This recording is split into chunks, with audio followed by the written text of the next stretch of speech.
Join us today as we show you how you can load your quilt on point. Welcome to Watch and Learn. I'm Kristina Whitney. And I'm Kim Sandberg.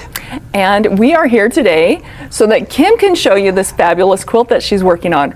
Remind me the name of it again. Okay, so this is called Strawberry Thief. It's a block of the month by Sarah Fielke, and I'm sure I totally killed your last name. I'm so sorry, Sarah. I love doing her block of the months. She's a designer from Australia, and this last year I had a winter that I just stayed in and did handwork. So I have this quilt that I finished, and I want to do some special quilting on this one. Yeah, you were mentioning you wanted cross-hatching. Yes, I want cross-hatching in the center part of this, and the center part is really big. It's like a 41-inch square, and so doing cross-hatching on the diagonal is going to be a little bit challenging because I can't do it all in one throat space. Trying to get things to line up correctly, keep things straight. Plus there's a really big bird right in the middle of it, a really big piece of applique right in the middle of it. And making sure that my lines are straight from one side to the other and I don't want to quilt over the top of the bird, keeping everything lined up. There's a lot of logistics involved here. Okay. So I came up with a solution. Well, let me just make sure I'm understanding you correctly. Your square is just a regular square. Okay, but you're wanting to do diagonal cross-hatching. Okay, Correct. So diagonal cross-hatching on is the what 40, the lines are going to be on the 45-degree angles so that it comes down, and I'm going to do it about every inch apart. Okay, so if you loaded it normally, you would be doing in your throat space and then having to advance and then trying to continue and advance.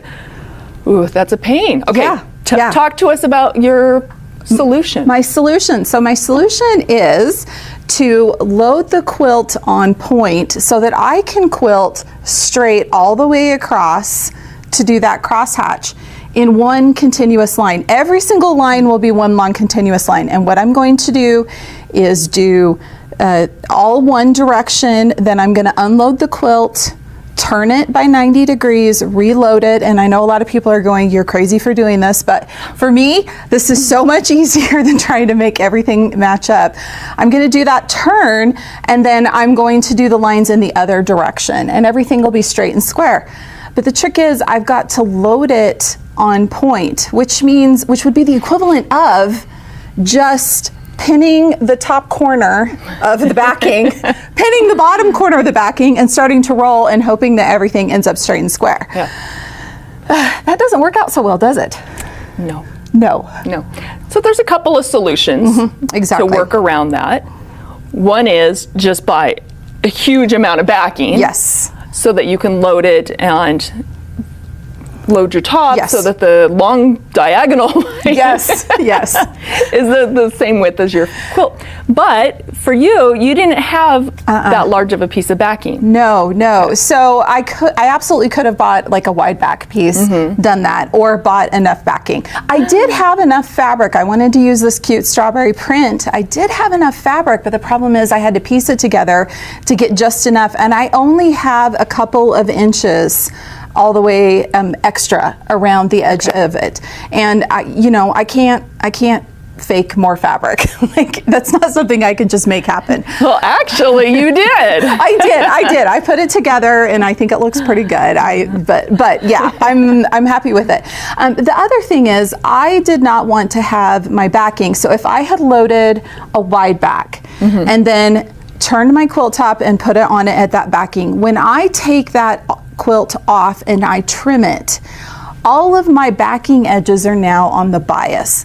Not that that's a big deal. Actually, that can work really, really well, but this quilt is going to hang on a wall. That's my goal for it.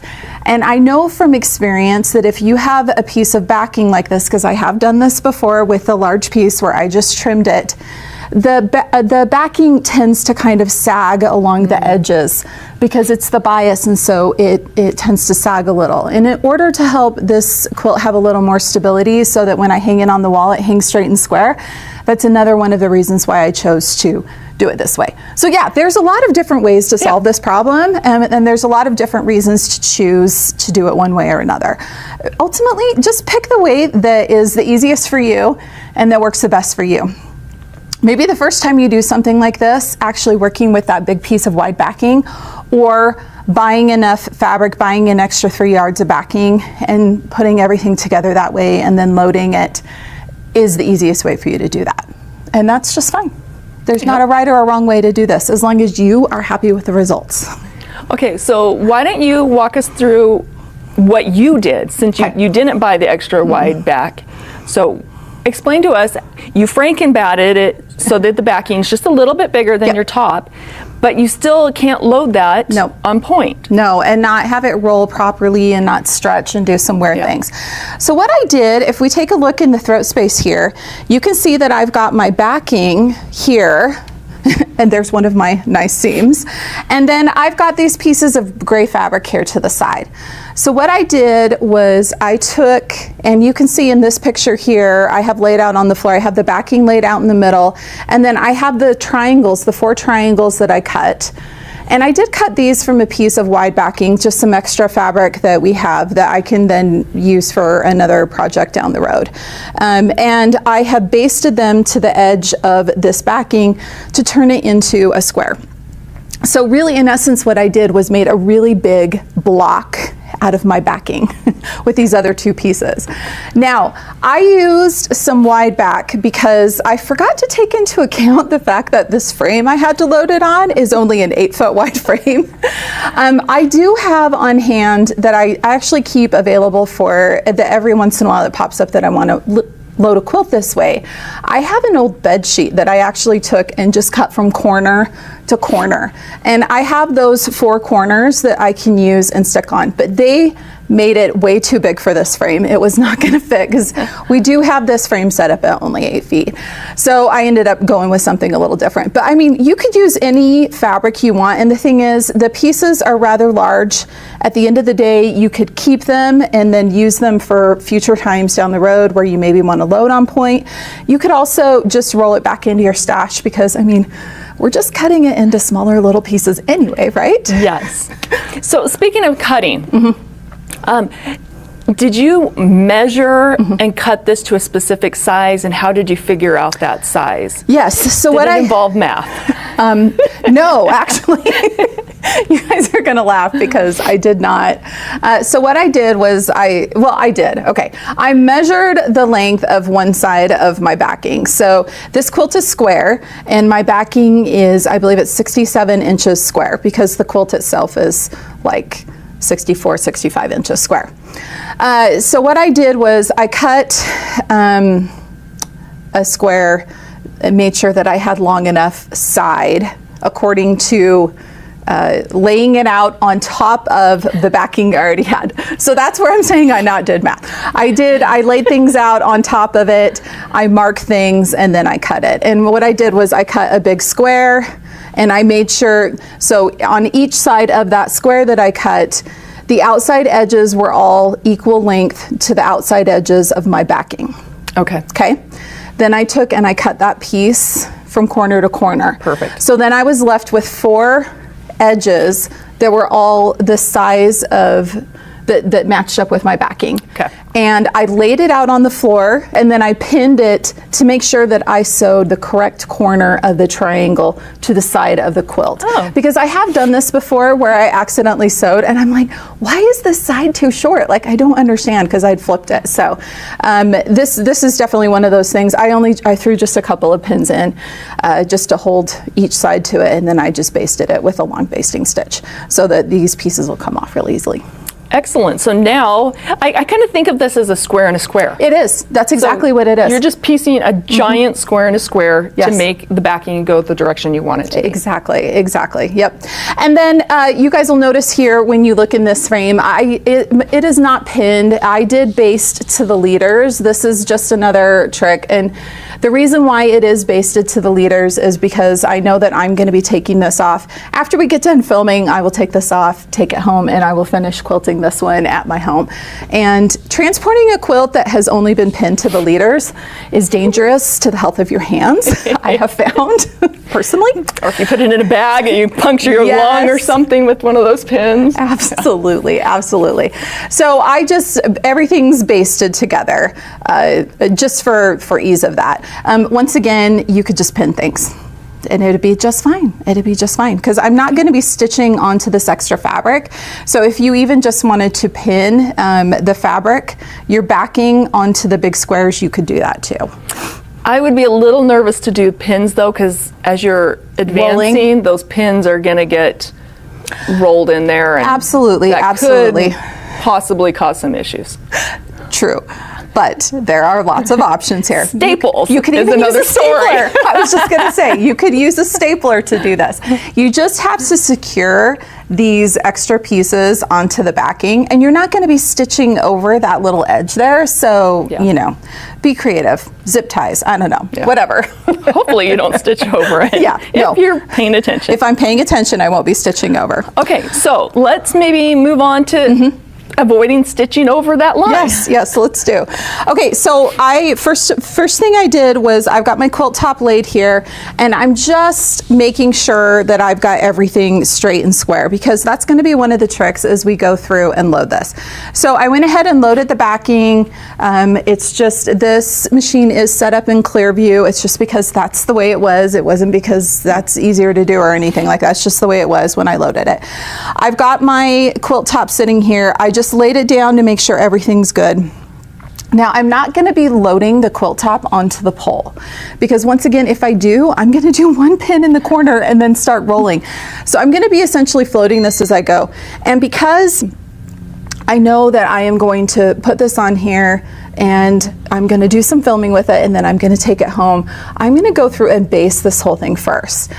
Just a note here, usually when I'm doing something on point, I base the whole thing down first, because I want to be able to take the time to really make sure that I'm not stretching anything on bias as I go.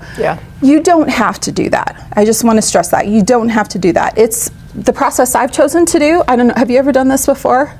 I have, and I'll be honest, I did stretch it a little bit because I didn't baste it, and it did go kind of skewampus. Okay. Yeah. So there's, you know, you can, like I said, you can choose. The quilt police are not going to come and get you. I should have basted it like you suggested. But this is just, I have found that I get the results I'm happiest with if I do it. So tip from me to you, it's something worth trying. And I think it can also depend on the size of the project. This is a little bit of a bigger quilt, and I definitely want to make sure that it doesn't do something really weird in this direction.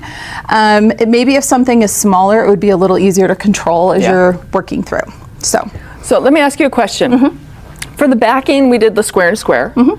Could you do the same thing with the top? And is there pros and cons to doing the same thing with your top, with adding those extra corners? Yeah, you absolutely could do the same thing so that you're loading the two on top of each other.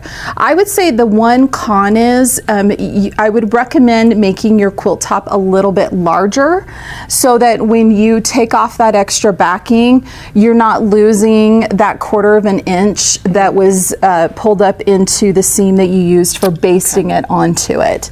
So you just want to take that into consideration, because you don't want to quilt the edge of the basted fabric onto it.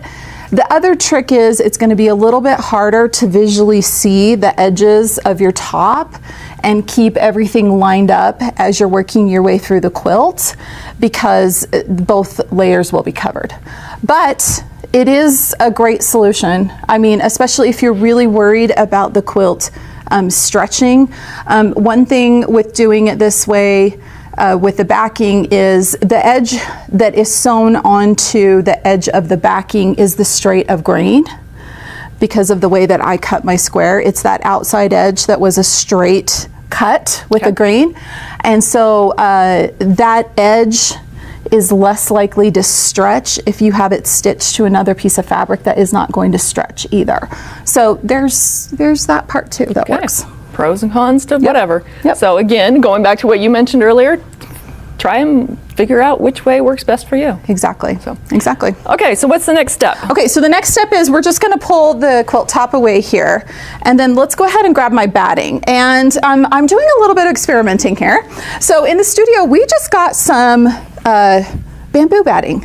Is that the bamboo? This is bamboo, and bamboo has some fun drape to it. It doesn't have as much loft to it, but I feel like in some ways it's got drape, but it has a little bit more of a stiffness to it, like a foundation to it, than polyester cotton blend, which is usually what I do for the back part when I'm going to double bat something.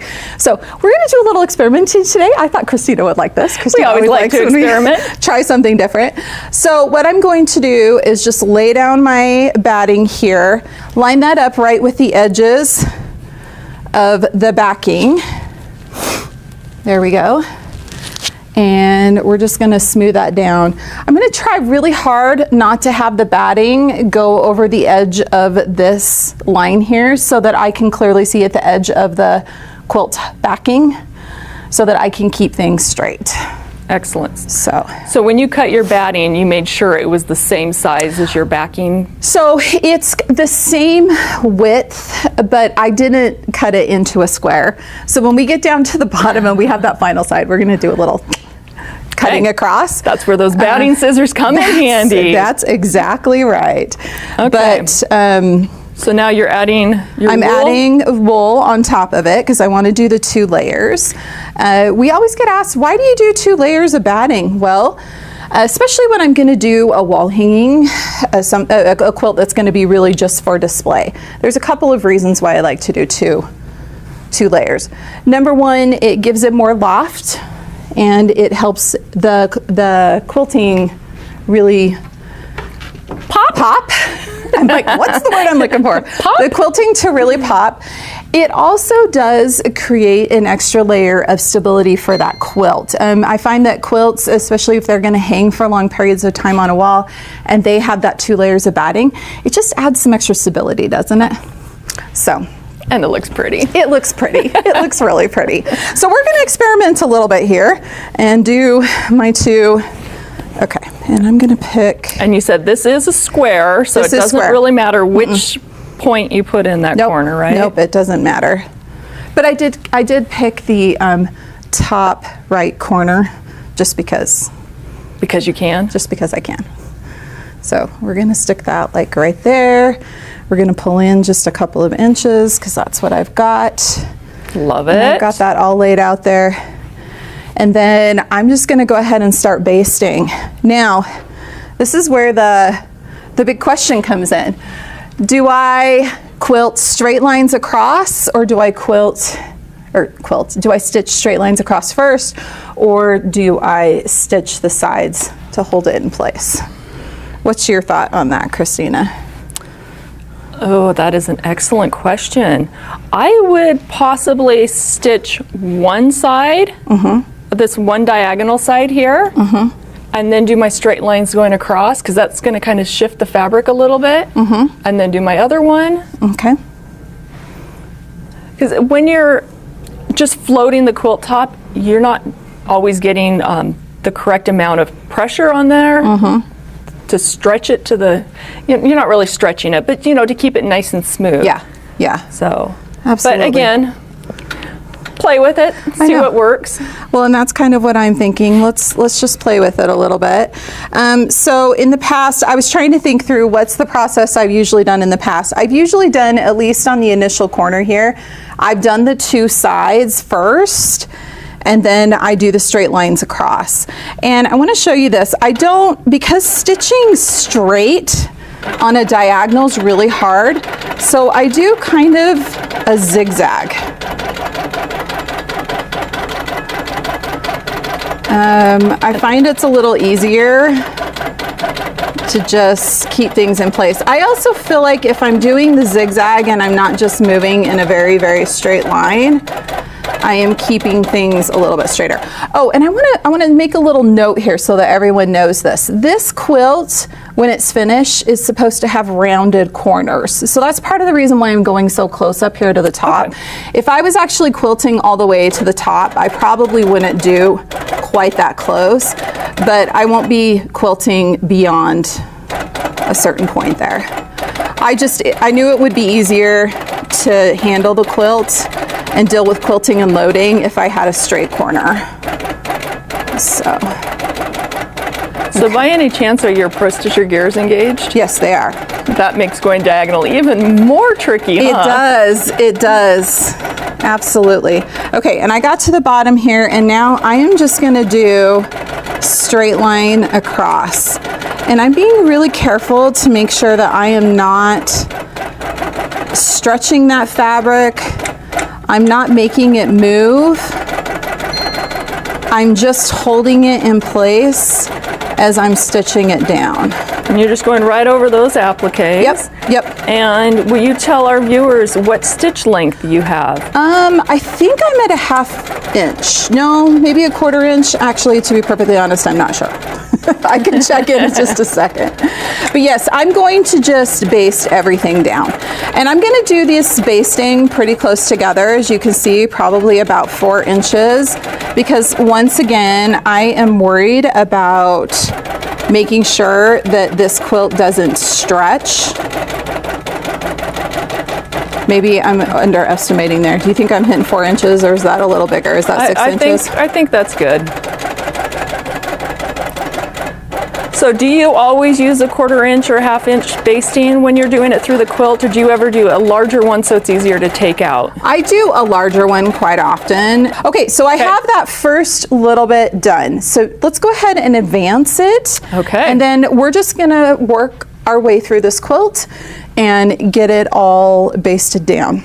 That's the goal. That's the goal today. So I think it might be a good chance for our viewers to see. Let's advance it once. Yeah. Show how we get it in position, and then we'll just work on here, I'll hold that for you while you what I was going to say, what I do, well, I just wanted to show everybody what I do when I'm doing this on my own, because I want to make sure it doesn't stretch, is I will actually take and set the quilt up in the space. Okay. And then go ahead and advance. Just make sure it doesn't go up into the hole.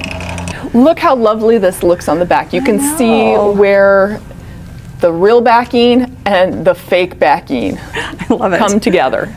That is fantastic. And those cute little strawberries. I know, aren't they so fun? Okay. I just thought they're so perfect. Now, to make sure that everything is advancing properly, you can see that I just threw that quilt top over the top of my machine there. And we are going to make sure that everything is very, very smooth. Run my hands over things. Make sure I'm not getting any wrinkles anywhere. Did you fluff it? I did. I fluffed it just a little bit. I'll fluff it. I'll fluff the next one some more though. Matter of fact, I should let Kristina fluff it. I know that's one of her favorite things. That's the best part of the batting. So here we go. Because if I just smooth this down especially after crunching it all up here together, chances of it still being smooth and flat would be like next to nil, right? We're gonna gently fluff. Okay. And let that and then go down. Check for any loose threads so that they don't show through. Exactly. On the top and the back, especially if you have white fabric. Yes. Guaranteed you're going to get dark threads showing through no matter what you do. Exactly. And we want to be really gentle with this top, making sure that we are not stretching anything. Do you want me to adjust on this side? Yes. Or is this a one-person job? No. You and I work together. We're a good team. I trust you on this one. We just have to make sure that we're not, we're not pulling. I kind of think of it as, when we're loading, we always say it's a one-person job. Yep. Okay, for some reason this is pulling there. If there's a little spot right there, do we need to do a little fluffing? I'm going to do a little fluffing. Okay, yeah, there you go. Yeah, I think we're going to have to do a little adjusting there. A little adjusting to make sure things are staying straight. Yep. One thing you can do, because this quilt does have, you can see that I've got this center part here. Because my gears are engaged, I can actually do this and make sure as I'm going straight, are things staying straight? Yeah, it looks like they are. I could have actually like drawn lines in here to help me with some of this. I didn't this time, but you can use the piecing to kind of get ideas of if things are straight. Are you having an idea, Kristina? Why don't you baste down the center first, Oh, and that's a then good baste your idea. sides and then through the center? You know what? That's an excellent idea. And what I'm going to do, let's put it up here. I'm going to turn on my channel lock. That's actually an excellent idea. And I have done this before, or I've done that. I am going to baste from the bottom up so that I'm not pushing fullness towards the bottom Excellent tip. of the quilt. Oh, look at that. Got things nice and lined up there, making sure I'm Perfect. keeping things straight. I'll go ahead and cut that one. And that'll be nice because as you're smoothing it, if you need to, you're not going to pull the whole thing. Right. You're only working with half of it. And I also know where the half is to smooth from, because we want to Excellent. smooth from the center out. Okay, so I'll go ahead and start over here on this side, and we're going to baste this down. And I think I'm just going to do kind of the same thing I did before. Just kind of go up.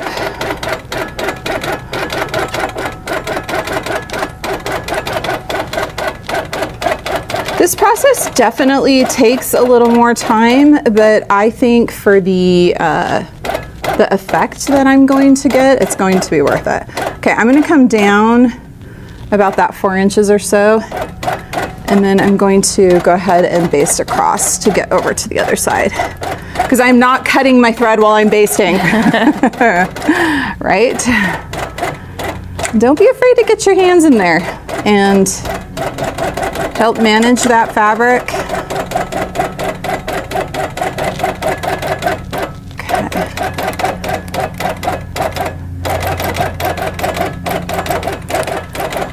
And again, you don't have to baste the whole thing. We've just found that with loading on point, we generally get better results if we do go through and baste the whole thing.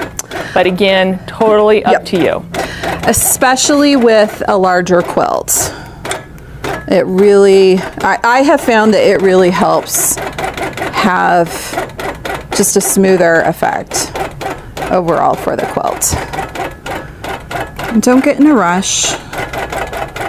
This actually would be a great time to use Move, because then I could really have both hands in here just helping to support the quilt, making sure we're not putting any undue pressure on it. And Move is that fantastic function in Pro Stitcher where you push a button and the machine moves for you in one direction.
Got the whole thing basted. I sure did. and it took a little bit of work, as you saw just in that time lapse there. A couple of things as we were going through and doing this, we realized a couple more tips that we can give you. Number one, I did end up doing this straight line down the center the rest of the way through the quilt, just to help keep things straight and square. Another thing that I forgot to tell you guys is use the piecing to help you make sure that you're keeping things straight across. So for example, I mean on this one right here, you can see I started here at the corner and I was just a little bit below the little corner there where the two corners, the piecing.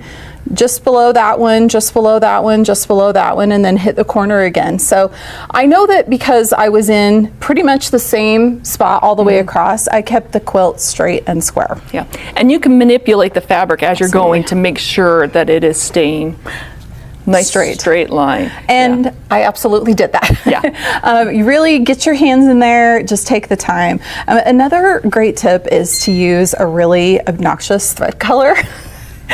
When you're doing the basting on this, it makes it easier to pull out. I just didn't even think about it, and I used this really light yellow, and it's it just blends with the quilt. Yeah.